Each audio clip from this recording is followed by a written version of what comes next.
My name is Paul Dazet. I'm the pastor at Sandy Hook United Methodist Church in Columbus, Indiana. It's good to be with you today. On this Wednesday is the day I do a devotion and give you an update on upcoming things that are going on here at the church. Hopefully you are having a good Wednesday.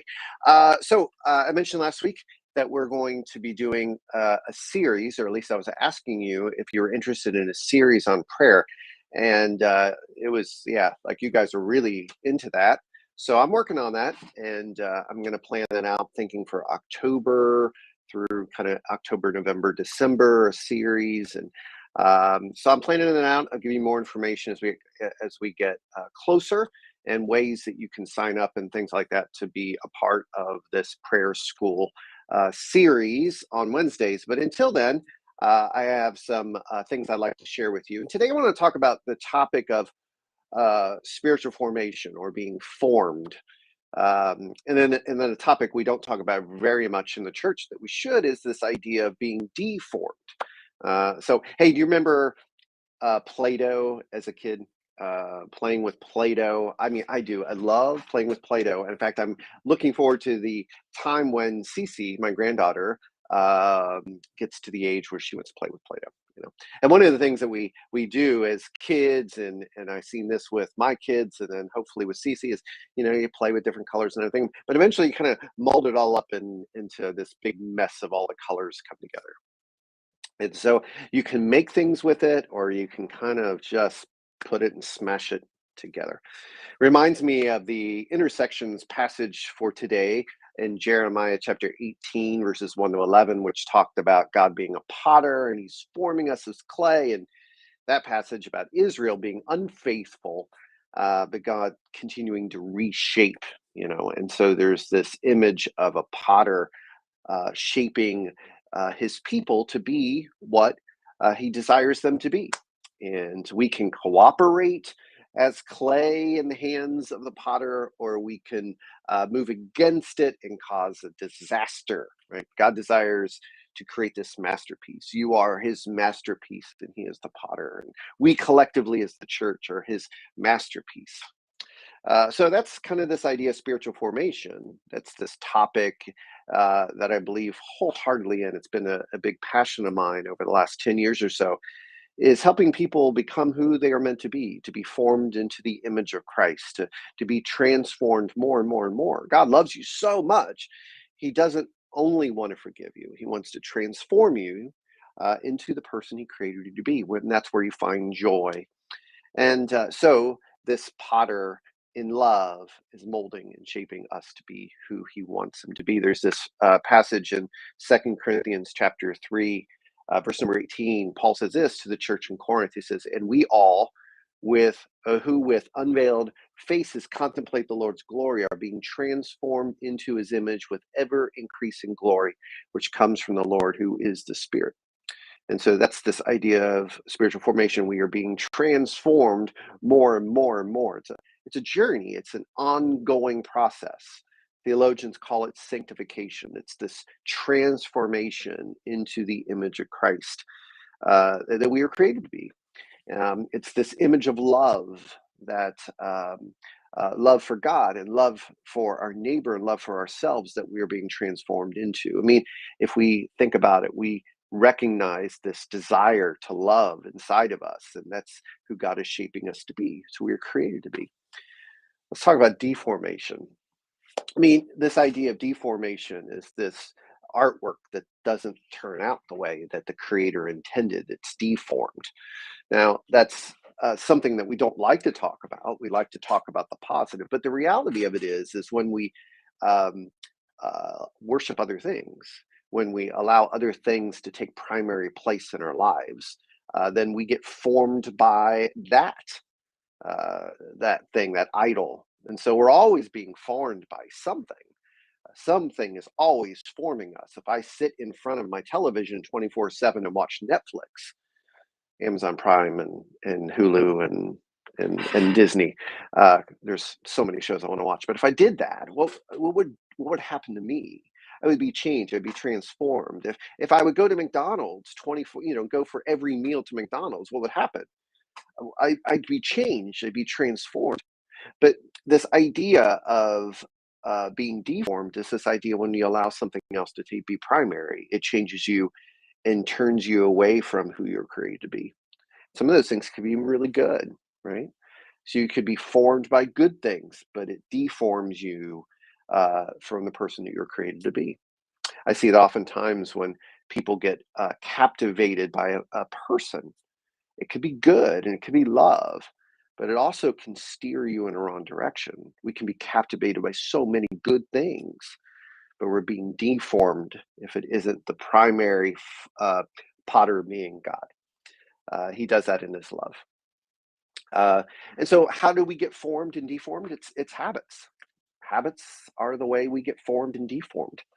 And so we practice spiritual habits. We surround ourselves with the things that that Jesus practiced in the Gospels. We call them the means of grace, the instituted means of grace. These are the things that Jesus did, the things like prayer and intention to Scripture, searching the Scriptures, and communion and being around people. These things form you more and more into the image of Christ. Serving in our community forms us into the image of Christ. All of these things are super important, but bad habits deform us. And so, this is a big topic that could be dissected into a million smaller topics. But today, as I read that a passage in Jeremiah this morning in my devotions for intersections, I thought about the formation, how he is forming me. And so my hope is that he continues to form me more and more and more, like it says in ever increasing glory, this continued process of being formed. There's another verse well known. It says, Romans chapter 12, verse 2, Paul says, do not conform to the pattern of this world, but be transformed by the renewing of your mind. Then you will be able to test and approve what God's will is, his good, pleasing, and perfect will. We can be formed by the things of Jesus, or we can be formed by the pattern of the world, Paul said. We have to work that out individually. We need to work that out in community. We need to talk this through. We need to be surrounded by people where we belong into, whether that be a house church, a small group, a Sunday school class, accountability partners, a discipleship band, all of these different names for the way that we group together. Where people can speak truth into our lives and tell us, yeah, I see you growing. It's been really encouraging. Or I see your attention to this. You seem to be changing and not for the better. We need to have those conversations in love and community so that we're able to make sure that we're being formed by the potter who is forming us in love. All right. That is my devotion for you today. Are you being formed or deformed? Praying for you today. Some announcements for the Sandy Hook peeps.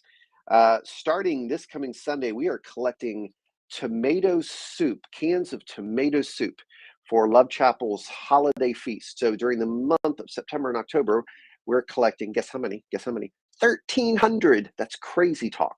1,300 cans of tomato soup between now and the end of October. That's our contribution as a Sandy Hook to the holiday feast that Love Chapel, our ecumenical mission organization here in Columbus, is putting together these meals. 1,300. So collect that. We're putting them underneath the television in the narthex. There'll be collection trash cans, I think, for them. So 1,300. And we'll try to do a countdown as we get, closer and closer to that. United Women of Faith will be meeting on Tuesday, September 6th at 11 a.m. Susan Sublet's doing the program. Turning point item is hair products. And if you have any questions, see or talk to Helen. Family movie night is upcoming. It's Saturday, September 10th at dusk. We're going to be watching Sing 2. Church will provide popcorn and bring lawn chairs and blankets, or however you want to do that.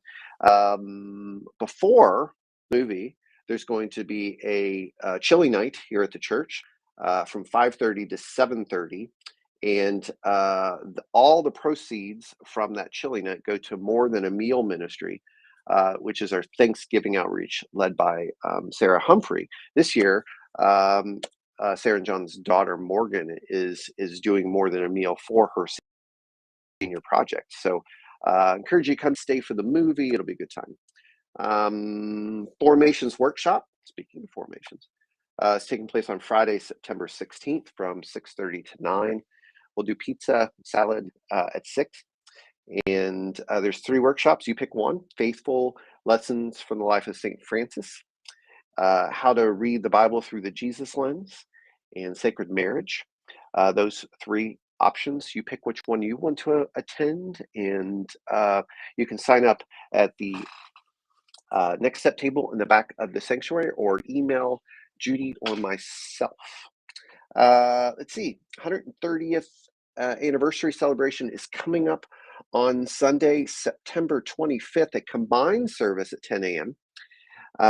We'll be celebrating 130 years as a congregation, 50 years in this building. So it's a big milestone.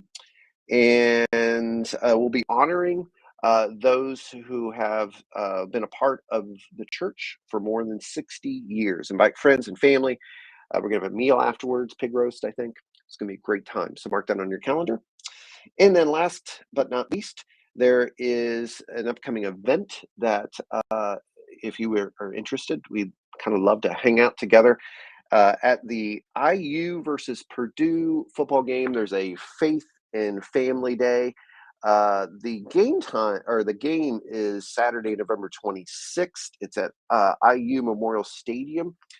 And so we're going to be like buying tickets and sitting as a group. And so if you're interested, more information will be in the newsletter and upcoming on how to connect into that. Looking forward to that with you. A lot of other announcements. Please make sure to get the newsletter. If you don't, let us know. We'll get you subscribed. And hey, enjoy your Wednesday. Grace and peace.